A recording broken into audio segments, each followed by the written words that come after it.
Imagine your home is invaded, your living room is stolen, and then you're told to make peace by agreeing it was never yours to begin with. Now imagine the world's most powerful country backing the invader and pressuring you to surrender. That's not a peace treaty, that's a betrayal. And it's exactly what's happening as Donald Trump pushes Ukraine to sign a deal that would hand over Crimea to Russia, effectively rewriting the rules of war and diplomacy. To grasp the weight of Trump's demand, we have to return to 2014. That year, Russia forcefully annexed Crimea from Ukraine, a move that violated international law and sparked global condemnation. Crimea isn't just symbolic, it's a crucial region with deep military and strategic value, sitting on the Black Sea and housing important naval ports. For Ukraine, relinquishing Crimea would be akin to admitting defeat and rewarding aggression. For Russia, it's a trophy of imperial ambition. Ukraine has never accepted the annexation, and President Volodymyr Zelenskyy has repeatedly reaffirmed that Crimea is Ukrainian land.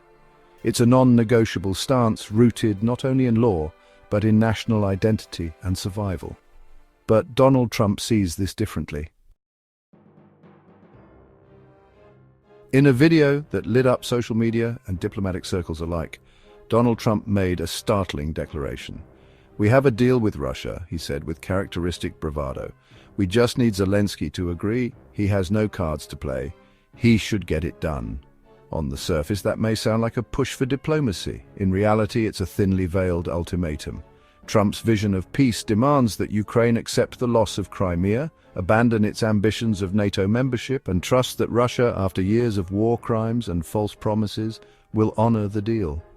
What's notably missing from the proposal is any requirement for Russia to withdraw its forces, to pay reparations, or to be held accountable for its actions.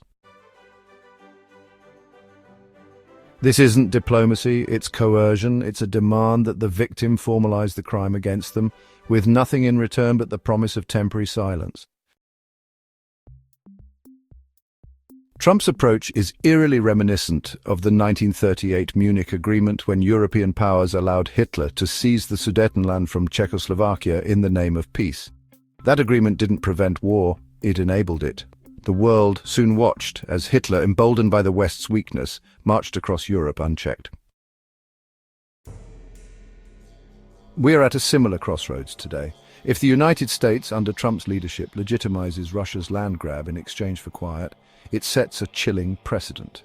It tells the world that borders can be changed by force and that military power matters more than international law.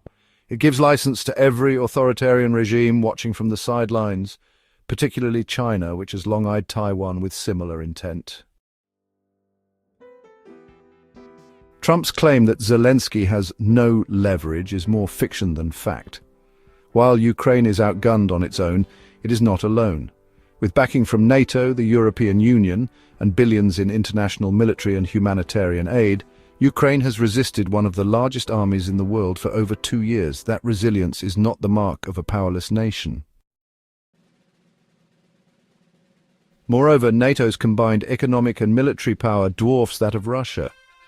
The alliance represents over $55 trillion in GDP compared to Russia's $2 trillion. Its annual defense spending exceeds $1.5 trillion, nearly 8 times that of Moscow. The balance of power isn't tilted in favor of Russia. It only appears that way when political will is missing from the equation. In truth, Ukraine does have cards, so does the West. The only player folding right now is Trump. While Trump touts progress, Ukraine remains under siege. Just days ago, a Russian missile barrage killed 9 civilians in Kyiv and injured over 70. Yet Trump continues to place blame not on the aggressor, but on the victim. His criticism of Zelenskyy for making inflammatory statements is not only tone-deaf, it's dangerous. Even more concerning is the diplomatic double standard. Trump has sent his military advisor, Lieutenant General Keith Kellogg, to London for backdoor negotiations, while Steve Witkoff, one of Trump's business allies turned envoy, is now set to meet with Vladimir Putin for the 4th time. Meanwhile, not a single senior US official has met with Zelenskyy in recent weeks.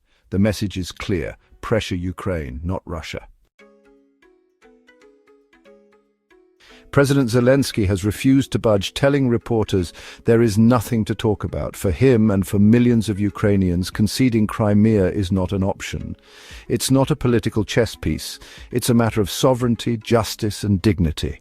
To surrender it would be to betray those who've already died defending it, and to invite future invasions under the guise of diplomacy. His refusal is not reckless, it's resolute. It's a reminder that true peace must be built on justice, not capitulation. The Wall Street Journal recently noted that Trump's current offer looks more like an ultimatum than grounds for a durable peace. And they're right. If America pressures Ukraine into an unjust deal, the consequences will stretch far beyond Eastern Europe. Rogue states will feel emboldened, global alliances will fray. And the moral authority of the United States, the idea that it stands for freedom and law, will erode beyond recognition. Trump's peace deal isn't about ending the war. It's about reshaping the rules of war in favor of the powerful and silencing the weak in exchange for silence. The world should be very clear-eyed about what that means. What's happening right now is not just about Ukraine, it's about what kind of world we're willing to live in. One where war criminals can redraw borders by force and get rewarded for it, or one where sovereignty, justice and resistance still matter.